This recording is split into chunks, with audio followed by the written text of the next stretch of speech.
Protein quality is partly based on the amount of the amino acid leucine.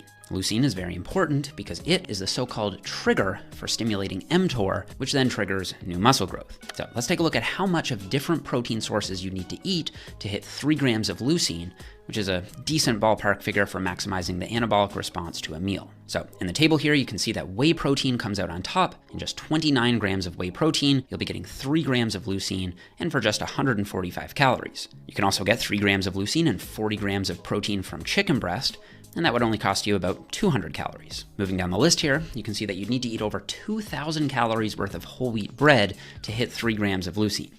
So it would take this much bread to give you the same anabolic punch as this scoop of whey protein powder.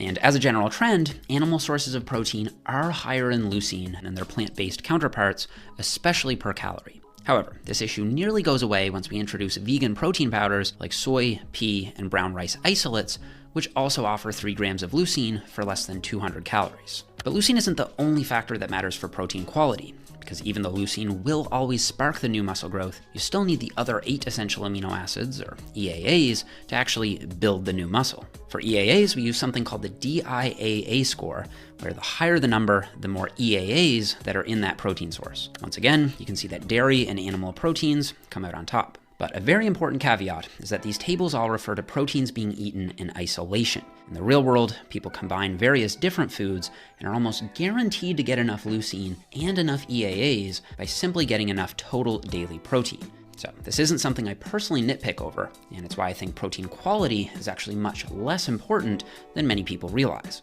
It's also why leucine, BCAA, and EAA supplementation usually isn't necessary as long as total daily protein is sufficient. However, vegan lifters should be a bit more strategic by either erring toward the higher end of protein ranges and/or supplementing a high-quality, high-leucine protein supplement, such as so-called vegan whey, which combines pea and brown rice protein to give it a similar amino acid profile to whey protein. Many people still believe that if you don't eat protein within 30 minutes after training, your entire session was wasted. But this idea was debunked years ago.